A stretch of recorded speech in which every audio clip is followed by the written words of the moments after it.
நான் இங்கே 2021 பேட்ச் தான் ஜாயின் பண்ணேன். எனக்கு 3 குழந்தைங்க இருக்காங்க. ஃபேமிலி ரொம்ப கஷ்டம்தான். அதுவும் ரொம்ப குக்கிராமம். அமுதடிகண்டிகன்னா யாருக்குமே தெரியாது. அந்த மாதிரி 2 தெருவு தான் இருக்கும். அந்த தெருவுலேருந்து படிக்க வர்றது ரொம்ப கஷ்டம். ஏன்னா 3 பஸ் ஏறணும். நைட் ஆகிடும். ரொம்ப ஈவினிங் போகிறதுக்கு நைட் ஆகிடும். யாருன்னா ஒருத்தர் ஹெல்ப் இருக்கணும். அந்த மாதிரிலாம் கஷ்டப்பட்டு தான் வந்திருக்கோம்.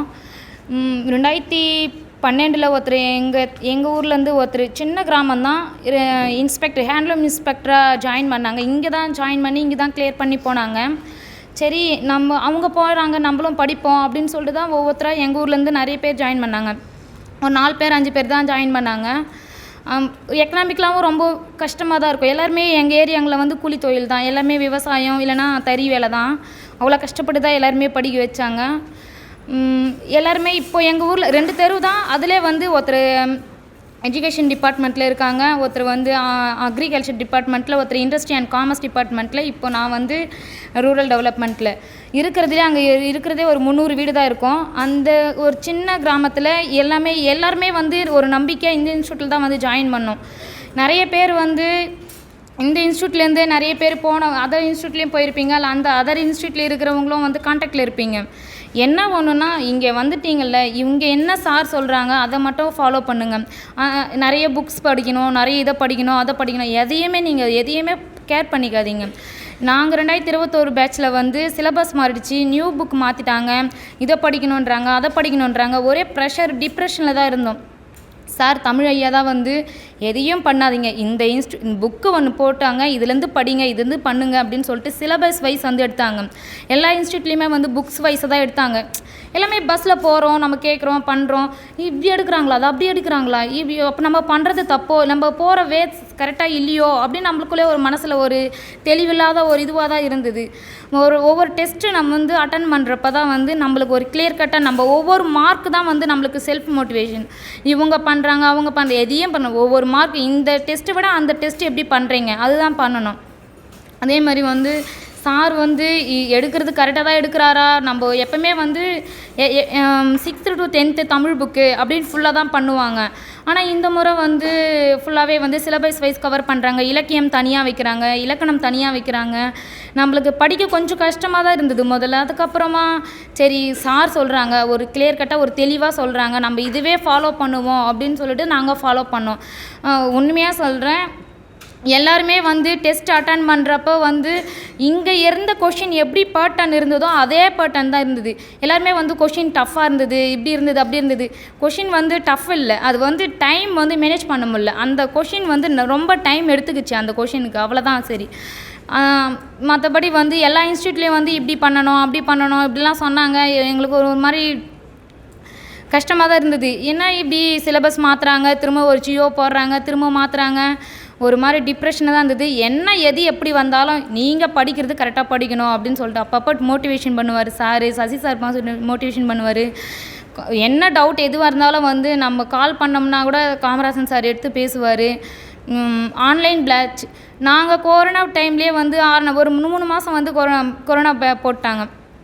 வர முடியாது, அங்கங்கே வர ஃப்ளட் டியூட்டி இது ஃப்ளட்லாம் போட்டுறதுனால பஸ் வராது இருந்தது. எதுவாக இருந்தாலும் கரெக்டாக மெயின்டைன் பண்ணி 5 o'clockனா 5 o'clock online class, online test patch, அப்புறம் வாட்ஸ்அப்பில் கொஷின் அனுப்புறது, காலையில் கொஷின் அனுப்புறது, ரொம்ப மெனக்கட்டு எங்களுக்காக செஞ்சாங்க. நம்மளும் படிக்கணும் அப்படின்னு சொல்லிட்டு போனோம். ஒரு நம்பிக்கையாக இருந்தோம். அந்த நம்பிக்கையை நாங்கள் இன்றைக்கி காப்பாற்றிட்டோம். இதே ஸ்டேஜில் எத்தனையோ பேர் மோட்டிவேட் பண்ணுவாங்க. எங்களோட கஷ்டத்தை அவங்க ஷேர் பண்ணுவாங்க. ஒரு 2 நாளைக்கு இருக்கும், பரவாயில்ல நம்மளும் படிக்கணும், நம்மளும் போனோம். அதுக்கப்புறமா நம்ம மறந்துடுவோம். ஆனால் நீங்கள் அந்த மாதிரி இருக்காதீங்க, கண்டினியூவாக படிங்க, விடாமுயற்சியாக படிங்க, கடின உழைப்பு போடுங்க. நீங்கள் நம்பி வந்திருக்கீங்க. நீங்கள் ஒரு லோகம் இருக்கும், சொல்வதை செய்வோம், சொன்னால் வெல்வோம்ன்றது. சும்மா பேருக்கு தான் போல் அப்படின்னு எல்லாரும் நினைப்பாங்க. ஆனால் அதெல்லாம் கரெக்டாக அவர் சார் சொல்கிறத நீங்கள் ஃபாலோ பண்ணுங்கள், கண்டிப்பாக நீங்கள் பாஸ் பண்ணுவீங்க. ஒரே ஒரு 4 தெருவு தான், 2 தெரு கூட இருக்காது. ஆனால் எங்கள் ஊரில் ஒரு 7 பேர் ஒரு கவர்மெண்ட் ஜாபில் இருக்காங்கன்னா எல்லாருமே இந்த இன்ஸ்டியூட்லேருந்து படித்து போனவங்க தான். இப்பயும் தான் படிச்சுட்ருக்காங்க. அவங்களும் எல்லாருமே ஒவ்வொரு டிபார்ட்மெண்ட்டில் இருப்பாங்க. நீங்கள் கண்டினியூவாக படிக்கணும். விட்டுட்டா கூட நீங்கள் உங்களால் வர முடியலை, உங்களால் ஃபேமிலி சுச்சுவேஷன், எனக்கும் 3 குழந்தைங்க, ஃபேமிலி பிரச்சனை எல்லாமே தான் இருக்குது. நம்ம வந்துட்டோம்ல, அதுக்காக விட்டுற முடியாதுல்ல. நீங்கள் வந்துட்டீங்க, படிக்கணும். எந்த பிரச்சனை வந்தாலும் நீங்கள் ஃபேஸ் பண்ணி படிங்க.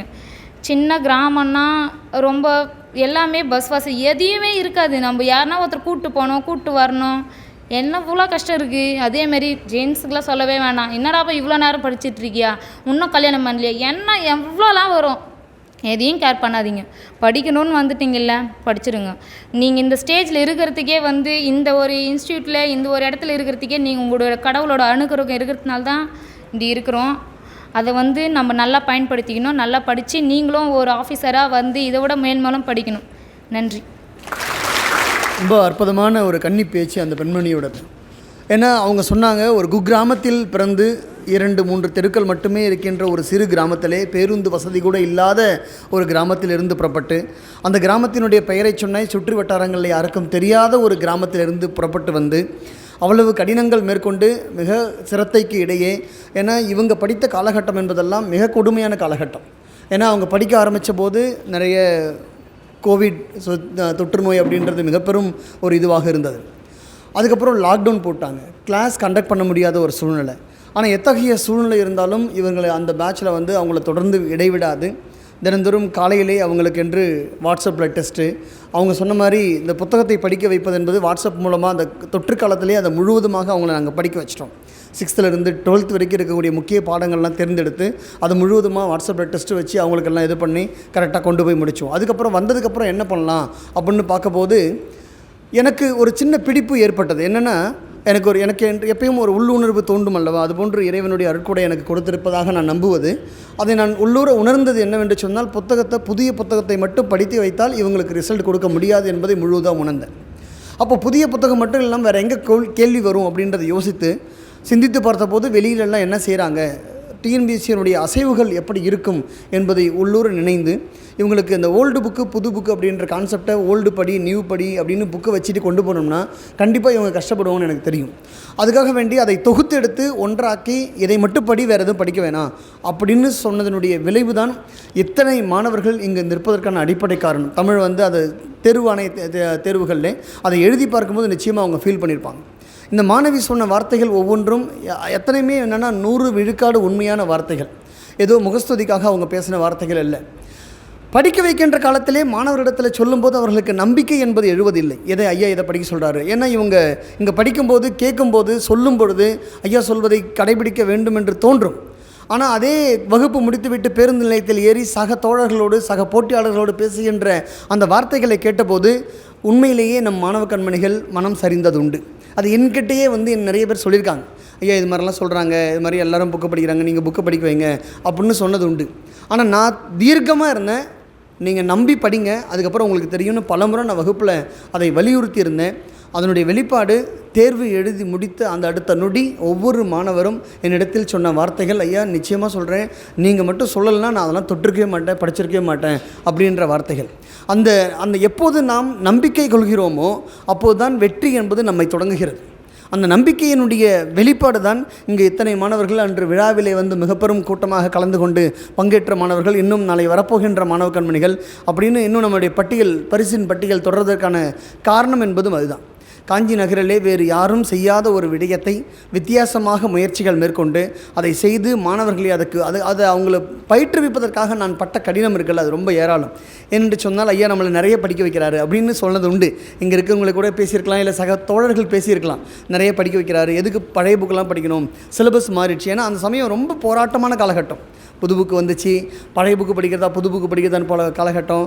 தமிழ்னா புக்கு தான் படிக்கணும் அப்படின்னு டெக்ஸ்ட் புக்கை படித்தா போதும் அப்படின்ற ஒரு மேம்போக்கான இருக்கின்ற ஒரு வெளிப்பாட தன்மை என்பது இருக்கக்கூடிய ஒரு சூழ்நிலை. இதையெல்லாம் கடந்து சொல்வதை கேட்டு எப்படி இறைவனுடைய கர்ப்பகிரகத்துக்குள்ளே போனபோது முன்னே நிற்கின்ற கல்லை பார்த்து கடவுள் என்று நம்பி மனசார இறைவனை பிரார்த்திப்பார்களோ அதை போல வகுப்பு அறை என்று வந்த பின்பு இது கருவறை போன்றது. அந்த வகுப்பறை என்று வந்த பின்பு ஆசிரியர் சொல்வதை கேட்டு அவர் சொல்வது தான் வேத வாக்கு, அதுதான் நமக்கு பலிக்கும் என்று நினைத்து யார் பயணிக்க தொடங்குகிறார்களோ அவர்கள் ஒருபோதும் தேம்பி இருப்பதில்லை. இதுபோன்று சாதனையாளர்களாக உங்கள் கண் முன்னாடி சொல்லித்து கொண்டிருப்பார்கள். அதனால் உங்களுக்கு இந்த மூலமாக நான் சொல்ல வருகின்ற வார்த்தை என்னென்னா, ஒரு சாதாரணமான குக்கிராமத்திலிருந்து புறப்பட்டு பேருந்து வசதிகள் கூட இல்லாத ஒரு சூழ்நிலையிலிருந்து புறப்பட்டு வந்து இன்று அந்த ஊரக வளர்ச்சித்துறை, ஊராட்சி ஒன்று இல்லாத ஒன்றை அடையாளம் காணுவதற்காக ஊரக வளர்ச்சித்துறையை அந்த பெண்மணி தேர்ந்தெடுக்கிறார் என்று சொன்னால் அதுதான் இமாலய சாதனை. நிச்சயமாக கைத்தட்டி நீங்கள் அவரை வாழ்த்த வேண்டும்.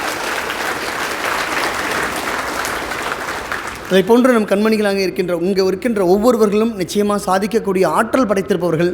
என்ன ஒன்றே ஒன்று, உள்ளிருக்கின்ற நம்பிக்கையை தட்டி எழுப்ப வேண்டும்.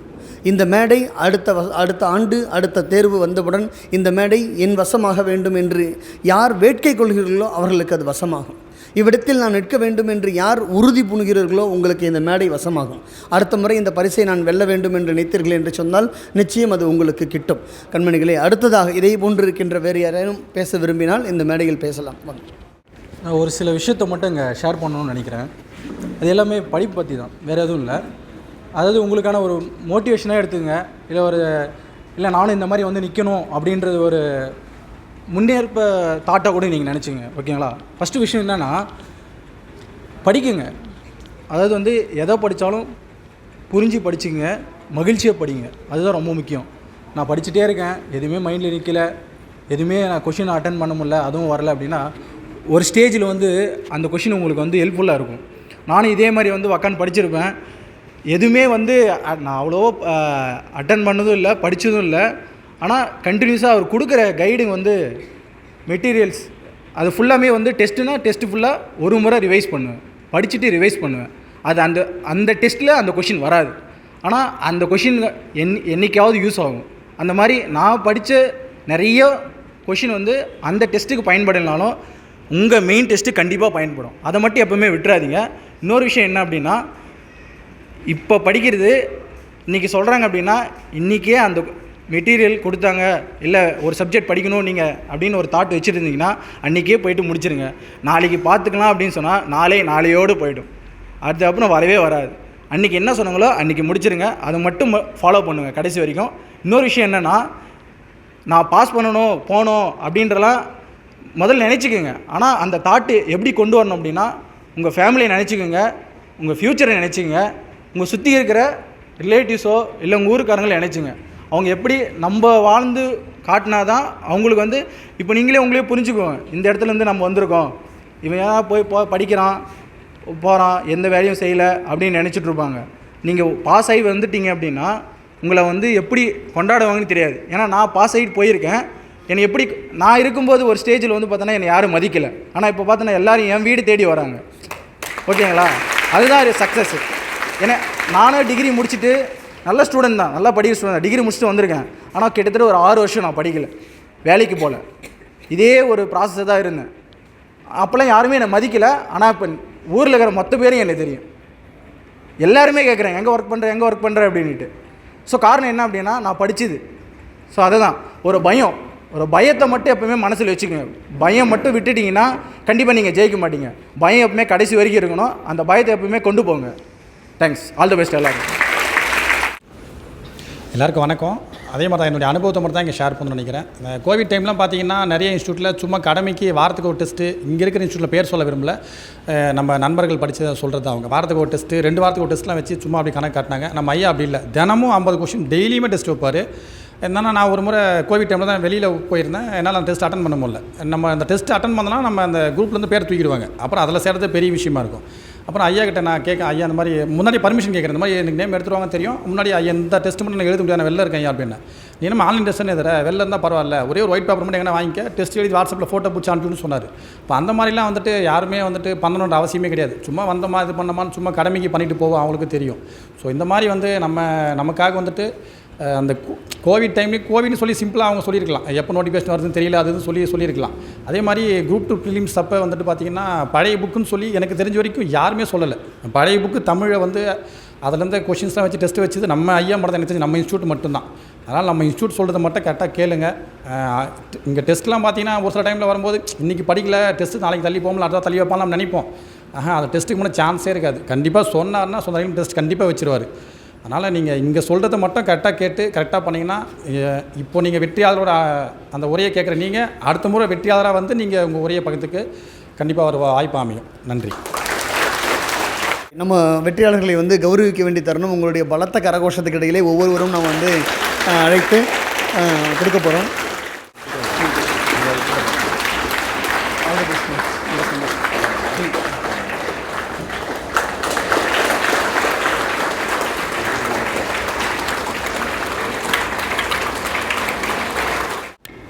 அடுத்ததாக திரு எஸ்பி பிரபாகரன்.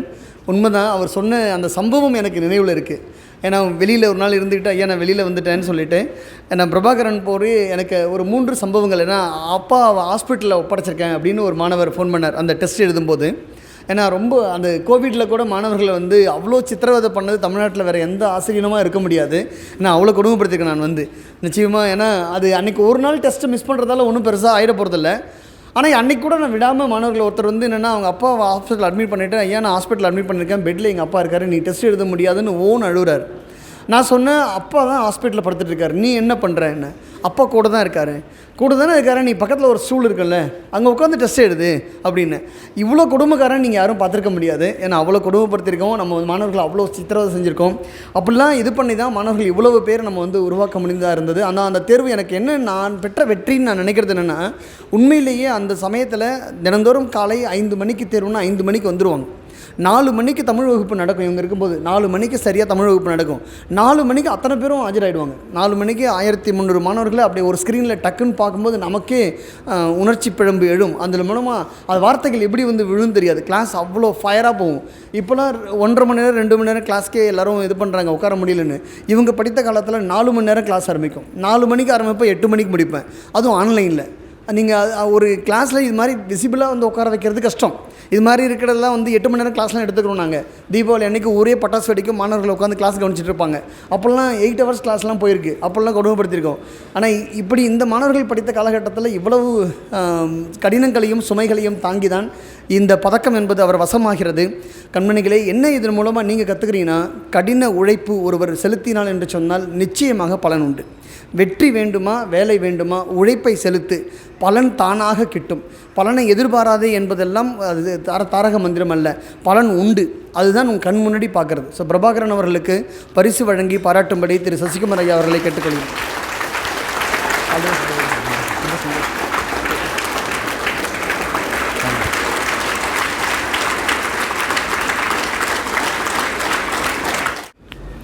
ரைட். அடுத்தபடியாக எக்கனாமிக்ஸ் அண்ட் ஸ்டாட்டிஸ்டிக்ஸ் டிபார்ட்மெண்ட் சேர்ந்திருக்கின்ற NT பிரியா அவர்களை வரவேற்கிறேன்.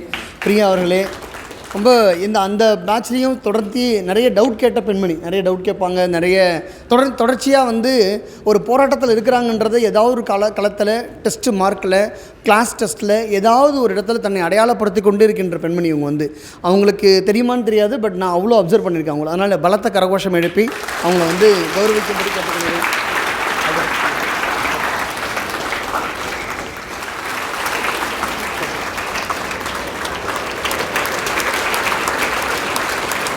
அடுத்ததாக ராஜா ரொம்ப கேஷுவலாக இருக்கார். PWD டிபார்ட்மெண்ட்டில் அப்படி தான் இருப்பாங்க.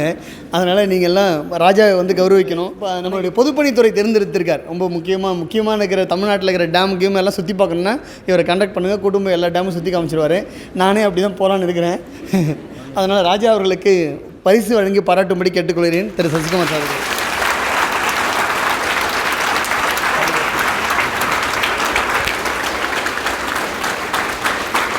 பேசுகிறார்கள். இது வந்து பல மாணவர்கள் சொன்னது உண்டு. ஆனால் நான் மிகவும் நெகிழ்ந்து போய் தழுதழுத்த ஒரு இடம், ஒரு மாணவர்களை மேடைக்கு அழைக்கிறேன். வாங்க வெங்கடேசன். அவர் சொன்ன மாதிரி தான் அவர் சொன்னார் பாருங்கள். என்னென்னா, உறவுகளாலே மதிக்கப்படாது அனைவராலும் இழித்துரைக்கப்பட்டிருந்த நான் இன்று அனைவரும் தேடி வந்து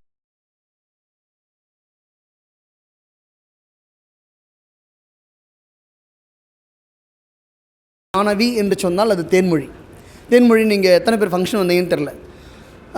அவங்க அதாவது உடல் ஊனமுற்ற பெண்மணியாக இருந்து சமுதாயத்திலே அவ்வளவு கஷ்டங்களை பட்டு அவ்வளவு துன்பங்களை அடைந்து யாருமே வந்து அதாவது நம்ம எல்லாம் இருந்தபோது யாராலும் மதிக்கப்படவில்லை என்று சொன்னால் எது மிக கடினம்னா, உற்றார் மதிக்கவில்லை, உறவினர் மதிக்கவில்லை, ஊரார் மதிக்கவில்லை, அது பிரச்சனை இல்லை. ஆனால் ஈண்டெடுத்த தாயும் தந்தையும் கூட தன்னை உதாசீனப்படுத்துகின்ற ஒரு உயிர் இருக்கிறது என்று சொன்னால் அதைவிட கடினம் இந்த உலகில் வேறு எதுவும் இல்லை. உடன்பிறவா சகோதர சகோதரிகள் என்று நினைத்து பழகியவர்கள் கூட நீ ஊனமுற்றவள் என்று ஒதுக்கப்படும் போது ஏற்படுகின்ற வலி மிகவும் வேதனையானது. அது தேன்மொழி அனுபவித்த வலி. அந்த வலியை தாண்டி வந்திருக்கின்ற கடினம் இருக்கல்லவா, அது மிக பெரும் கடினம். அதை தாண்டி தான் அவங்க ஜெயித்தாங்க. ஆனால் அதை ஜெயிச்சு இன்றைக்கி அவங்க சீனியர் ரெவன்யூ இன்ஸ்பெக்டர், அடுத்து டெப்டி தாசில்தார் ஆக போகிறாங்க, டிடி ஆக போகிறாங்க. அவங்க சொல்கிறாங்க, நான் ரெவன்யூ டிபார்ட்மெண்ட்டில் இருக்கிறேன். அப்படியா, ரெவன்யூ டிபார்ட்மெண்ட்டா?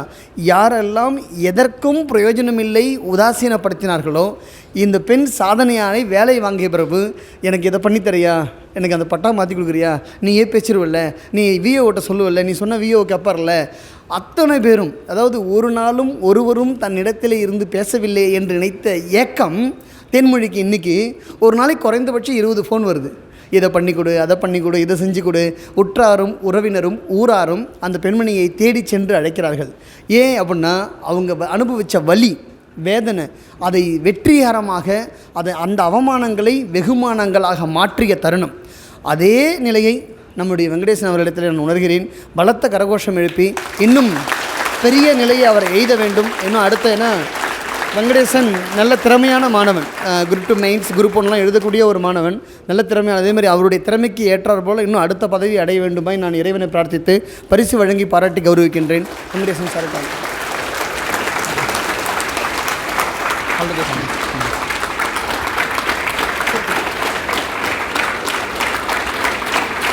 திரு S Akash, RD&PR department. Akash ரொம்ப விளையாட்டான மாணவர். அதாவது என்னென்னா ரொம்ப அவர் பேசுகிறது, அவர் இது பண்ணுறதெல்லாம் ரொம்ப ஃபன்னாக இருக்கும். அவர் டவுட் கேட்கும்போது கூட எனக்கு ரொம்ப ஃபன்னாக இருக்கும். ஃபன்னாக என்னென்னா ரொம்ப வேடிக்கையாக இருக்கும். ரொம்ப அவர் நீங்கள் பேசும்போதே பார்த்துருப்பீங்க, மிக குழந்தை சுவாபத்தோடு பேசக்கூடிய ஒரு மனிதர் அவர். இல்லை, அவருக்கு கவர்மெண்ட்டுக்கு ஒரு கிடைத்த பொக்கிஷம் RD&PR டிபார்ட்மெண்ட் சூஸ் பண்ணியிருக்காரு. ஆகாஷ் அவர்களை வாழ்த்தி வணங்கி பரிசு வழங்கி பாராட்டுகிறேன்.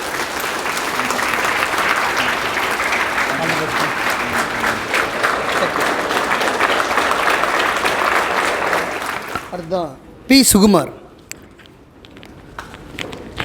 சுகுமார், நீங்கள் பார்த்த சுகுமார் வேறு, இங்கே நீங்கள் பார்க்குற சுகுமார் வேறு. அதில் சுகுமார் அவர்களுக்கு பரிசு டெக்னிக்கல் எஜுகேஷன் டிபார்ட்மெண்ட் எடுத்திருக்கார், பொதுவாக தொழில்நுட்பத்துறையில். All the best Sukumar. பரிசு வழங்கி பாராட்டும்படிக்கு அவரை கேட்குறேன்.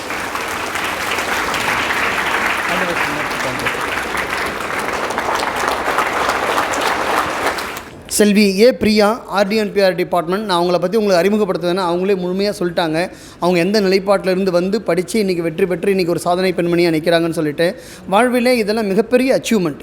அதாவது நம்ம ஜான்சி ராணியாக ஜொலிக்கணுன்றது எல்லாராலையும் முடியாது. ஆனால் இது நம்ம தகுதிக்கு உரிய இதை ஒன்றை சாதித்து காட்டுவது என்பது எல்லாராலையும் முடியும். அது முடியும் அப்படின்றத இந்த பிரியா சாதித்து காமிச்சிருக்காங்க. பலத்த கரகோஷம் எழுப்பி அவர்களை கௌரவிக்கும்படி கேட்டுக்கொள்கிறேன்.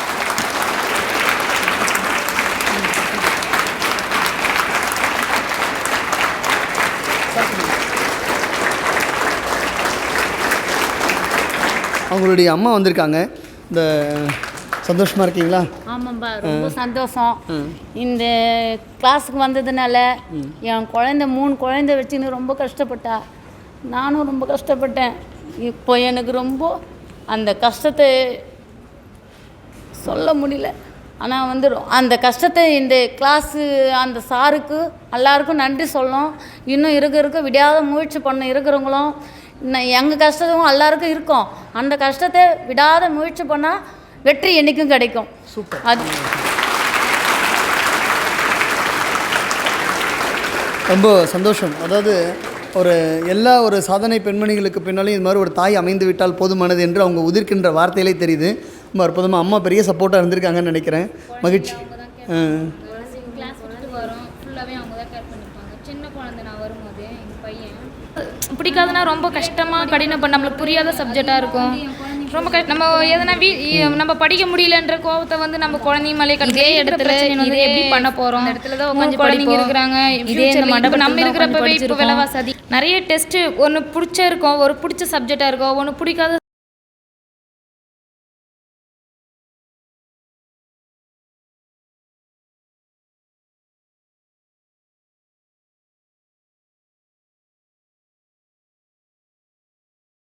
அதிகமாக இருக்குது. நம்ம குழந்தைங்கள எப்படி பண்ண போகிறோம் ஒன்றுமே புரியாது. நம்ம படிக்கிற புக் எடுக்கிறப்பெல்லாம் நம்ம பிரச்சனை மட்டும்தான் நம்ம கண்ணு முன்னாடி நிற்கும். நம்ம படிக்கணும்னு நினைப்போம், ஆனால் நம்மளுக்கு தோண முடியாது. நம்மளால் ரொம்ப கஷ்டமாக இருக்கும்.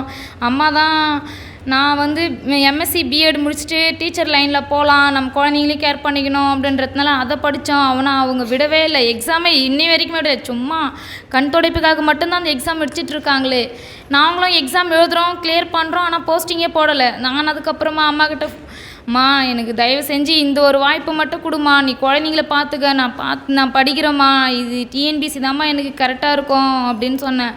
சரி நீ வாம்மா நான் பார்த்துக்கிறேன் அப்படின்னு சொன்னாங்க. நிறைய கஷ்டம்தான், கிளாஸுக்கு போக முடியாது, குழந்தைக்கு ஜுரம் வரும், வீட்டில் எதனா ஃபங்க்ஷன் வரணும், அந்த வேலை செய் இந்த வேலை செய், மாமியார் வீட்டில் கொஞ்சம் பிரச்சனை, இவன் என்ன எப்போ பார்த்தாலும் படிக்கிறோம் போயிட்டு இதெல்லாம் யார் பார்ப்பாங்க அப்படின்னுவாங்க. கஷ்டமாக இருக்கும். என்ன படிக்கிறது, ஏன் நம்ம இப்படி இருக்கிறோம், நம்ம படிக்க முடியுமா? சப்போஸ் வந்து நம்ம கிளியர் பண்ணலன்னா நம்ம என்ன பண்ணுவாங்க? நம்மளுக்கு அப்போ பேக் மாட்டின்னு போகிறாங்க, ஆனால் கிளியர் பண்ணாங்களா பார்த்தியான்னு எவ்வளோலாம் ஏச்சு பேச்சு வரும், எவ்வளோ கிண்டல் கேலி பண்ணுவாங்க.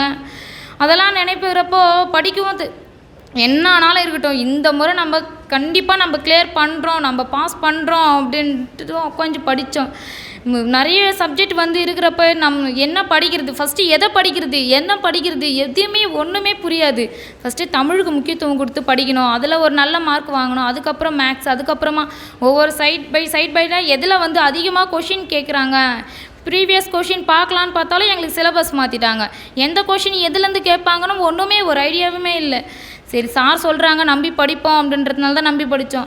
அப்பாவும் ரொம்ப அப்பா ரிட்டன் போகும்போது யாருன்னா எங்கள் ஊருக்கு ஏற்றிட்டு போகணும். எங்கள் அப்பா எங்கன்னா வெளியே போயிட்டா கூட யாருக்குன்னா கால் பண்ணி சொல்லணும், இந்தமாரி பிரியா வந்திருக்கு, நீ யாருன்னா போய் ஏற்றிட்டு வரணும். ரொம்ப கஷ்டமாக இருக்கும். சாட்டர்டே சண்டே நியூ இயர்லாம் கூட வைப்பாங்க சாரு. அப்போல்லாம் தோணும் நம்ம கோவிலுக்கு போனால் கூட நம்ம நிம்மதியாக இருக்கோம், சரி கிளாஸுக்கு வச்சுட்டாங்களேன்னு. சரி இருக்கட்டும், நம்ம நியூ இயருக்கு கோவில் போகலாம்ல, நம்ம கண்டிப்பாக இந்த வேலை வாங்குகிறோம், நம்ம அதுக்காக தான் கடவுள் நம்மளுக்கு அந்த இன்ஸ்டியூட் நம்ம தேடி கொடுத்துருக்காங்க, நம்ம போகிறோம் படிக்கணும் அப்படின்ற மாதிரி. நிறைய நாள் எப்போவுமே கவர்மெண்ட் ஹாலிடேஸ் ஃபுல்லாகவே கிளாஸ் இருக்கும். காலைல 6 மணிக்கெல்லாம் வர சொல்லுவாங்க. சிலபஸ் சப்போஸ் முடிக்க முடியல அப்படின்னா எல்லாமே கஷ்டப்பட்டாலும் நாங்கள் படித்தா நம்ம கண்டிப்பாக என்றைக்காவது ஒரு நாள் வெற்றி நம்மளுக்கு கண்டிப்பாக தேடி வரும் அப்படின்ற ஒரு நம்பிக்கையில் தான் படித்தோம். 3 குழந்தைங்க நம்ம வீட்டில் ஒரு குழந்தைங்க இருந்தாவே சமாளிக்கிறதுன்னு அவங்களுக்கு சண்டை போட்டால் அந்த பஞ்சாயத்து தீர்த்து வைக்கிறதே ஒரு பெரிய வேலையாகவே இருக்கும். அந்த கஷ்டத்துலேயும் நல்லா குழந்தைங்களுக்கும் பாடம் சொல்லி தரணும். அம்மாலாம் எனக்கு ரொம்ப மோட்டிவேட் பண்ணுவாங்க. அம்மா மார்க் கம்மியாயிடுச்சுமா, பரவாயில்லம்மா நீ இதுக்கப்புறம் நல்லா படி, கொஞ்சம் கஷ்டப்பட்டு படி அப்படின்னுவாங்க. நான் பார்த்துக்கிறேன் வேலையை, நீ பாரு, நீ குழந்தைய நான் ஊட்டிக்கிறேன், நீ பண்ணு அப்படின்னுவாங்க. உன்னால் கண்டிப்பாக முடியும், நீ நல்லா படித்த எல்லாமே அந்த இன்ஸ்டியூட்டில் போன நல்லா படிச்சிருக்காங்களா, நல்லா வேலை வாங்கியிருக்காங்களா, நீயும் பண்ணுமா அப்படின்னுவாங்க. என் அம்மா அப்பா எங்கள் வீட்டுக்காரர் நல்லா சப்போர்ட் பண்ணுவார், நல்லா படி, எது வந்தாலும் பண்ணு அப்படின்னுவாங்க. எல்லாருமே இப்போ வந்து என்ன பரவாயில்ல வேலை வாங்கிட்டேன் நல்லா, அதுவும் நம்ம பக்கத்துலேயே ஊர்கிட்ட வாங்கிட்டேன், நல்ல வேலை தான், நல்ல போஸ்டிங் தான் அப்படின்னு பாராட்டுறாங்க. அதே மாதிரி தான் ஜென்ஸ் ஸ்டாஃபுங்களுக்கும் அப்படி தான். ஜென்ஸுங்களும் சொல்கிறேன் பாருங்கள், நீங்கள் வந்து நிறைய கஷ்டம் இருக்கலாம், நிறைய பிரச்சனை இருக்கலாம், அதெல்லாம் எதுவும் கேர் பண்ணிக்காதீங்க, நல்லா படிங்க, ஷெடியூல் போட்டு படிங்க. அதே மாதிரி டெஸ்ட் அட்டன் பண்ணுங்கள். ஒவ்வொரு டெஸ்ட்டுக்கும் உங்கள் மார்க் இன்க்ரீஸ் ஆகுதான்னு மட்டும் பாருங்கள். அவன் மார்க் இங்கே அதாவது இதை பற்றி மற்றவங்க மார்க்கில் பார்க்க உங்கள் மார்க் உங்களுக்கு இன்க்ரீஸ் ஆகுதா, போன டெஸ்ட்டு விட இந்த டெஸ்ட்டு, அதை மட்டும் நீங்கள் மோட்டிவேட் பண்ணி படித்து பாருங்கள். அதேமாதிரி ஒரு டெஸ்ட்டு நீங்கள் அட்டன் பண்ணுறீங்களா, அந்த டெஸ்ட்டு கொஷினை தூக்கி போட்டுறாதீங்க. எங்கேயோ ஒரு இடம் அது மார்க் கம்மியாக இருந்தாலும் அதிகமாக இருந்தாலும் வீட்டில் போயிட்டு நீங்கள் என்னென்ன கொஷின் போட்டிருக்கோன்றதை பாருங்கள். நம்ம அதிகமாக படிக்கிறத விட நம்ம டெஸ்ட்டு நமக்கு கொஷின் அட்டன் பண்ணுறோம் பார்த்தீங்களா, அந்த கொஷின் நம்மளுக்கு நம்ம என்னென்ன கொஷின் தப்பு பண்ணியிருக்கோன்னு பார்த்தீங்களா, அந்த கொஷின் வந்து நம்மளுக்கு மறக்கவே மறக்காது. அது அந்த மாதிரி நிறைய கொஷின் டெஸ்ட்டு அட்டன் பண்ணுவாங்க. அதேமாதிரி நீங்கள் படிக்கல ஆனால் டெஸ்ட் அட்டன் பண்ணுங்கள். நம்ம இன்றைக்கி படிக்கல அதனால் நான் டெஸ்ட் அட்டன் பண்ணல, நான் இதை வந்து கவர் பண்ணல, அந்த மாதிரிலாம் அந்த மாதிரி எண்ணமே விட்டுருங்க. படிக்கல நம்ம டெஸ்ட்டு வைக்கிறாங்க படிக்கணுங்க, அந்த அடுத்த டெஸ்ட்டுக்கு நீங்கள் கண்டிப்பாக படிச்சுட்டு வந்து போடுங்க எவ்வளோ மார்க் வருதுன்னு. இப்போது சாதாரணமாக வந்து நம்ம டெஸ்ட்டு படிச்சுட்டு வந்தோம் ஒரு 70 மார்க் எடுத்துக்கிறோம், டெஸ்ட்டு படிக்காமல் வந்தோம் 50 மார்க் எடுத்துக்கிறோம். அது மாதிரி நிறைய பேர் படிக்காமையே வருவாங்க. அந்த மாதிரிலாம் பண்ணவே பண்ணாதீங்க. நிறைய பேர் நானே பார்த்துருக்கேன். அந்த மாதிரிலாம் பண்ணாதீங்க. நல்லா படிங்க, நல்லா மார்க் எடுங்க, ஷெட்யூல் போட்டு படிங்க, இந்த சப்ஜெக்ட் இப்படி தான் படிக்கணும் அப்படின்னு நினச்சி படிங்க. இதே மாதிரி நான் இங்கே கீழே உட்கார்றப்போ எனக்கு ஒருத்தர் மோட்டிவேட் பண்ணாங்க. நம்மளும் என்னைக்காவது ஒரு நாள் இதேமாரி நம்ம பண்ணணும், நம்மளும் எல்லாருக்கும் நம்மளுக்கு தெரிஞ்சது நம்ம ஷேர் பண்ணணும் அப்படின்னு நினச்சிருக்கேன். என்றைக்காவது நம்ம பண்ணுவோமா, நம்மளால் முடியுமா அப்படின்றதெல்லாம். ஆனால் இன்றைக்கி ஒரு நாள் முடிஞ்சிருக்கு. இந்த தருணம் எனக்கான தருணம். நான் ரொம்ப மகிழ்ச்சி அடைகிறேன். ரொம்ப நன்றி சொல்லிக்கிறேன் சாருங்க. ரைட். ரொம்ப அந்த பெண்மணியினுடைய சாதனைக்கு பின்னால் இருந்த அந்த தாய்மார்களுக்கும் நான் வந்து வாழ்த்து தெரிவிச்சுக்கிறேன். ஏன்னா அவங்க சொன்னாங்க பாருங்கள், ஒரு தாயாக தன் மடியில் தன் குழந்தை இருந்ததை விட புத்தகங்கள் இருந்த நேரமே அதிகம்னு, அதெல்லாம் நம்ம மனசில் பதிய வைக்க வேண்டிய வார்த்தைகள். அது எவ்வளோ கடினமானது, ஒரு தாயாக அதை சொல்கிறதும் ரொம்ப கஷ்டம், அது அனுபவிக்கிறது அதை விட ரொம்ப கஷ்டம். ரொம்ப அந்த சிரத்தை மேற்கொண்டு தான் இந்த பதவி அவங்களுக்கு கிடச்சிருக்கு. மிக்க மகிழ்ச்சி. அடுத்தது கமலி வந்திருக்காங்க. இவங்க சபார்டினேட் கோர்ட் எடுத்திருக்காங்க, கோர்ட் போட்டிருக்காங்க, ஜுடிஷியல் டிபார்ட்மெண்ட் சூஸ் பண்ணியிருக்காங்க. அவர்களுக்கு பரிசு வழங்கி பாராட்டும்படி திரு சசிகுமார் சார் அவர்களை கேட்டுக்கொள்கிறேன்.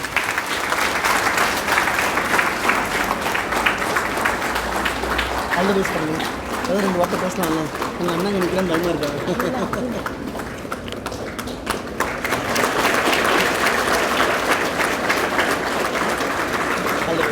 குரூப் ஃபோட்டோ மட்டும் எடுத்துக்கலாம்.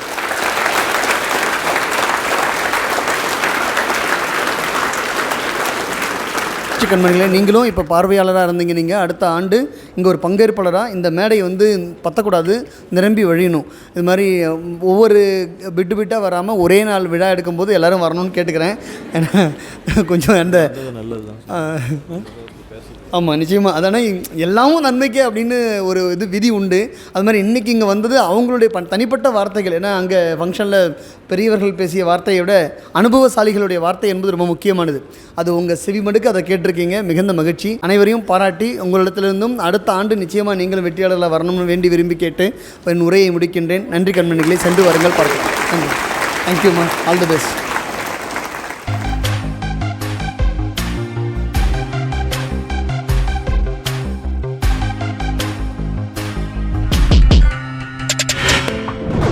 அண்ணா IAS அகாடமி சாதனையாளர்களின் சங்கம், காஞ்சிபுரம் மற்றும் தாம்பரம்.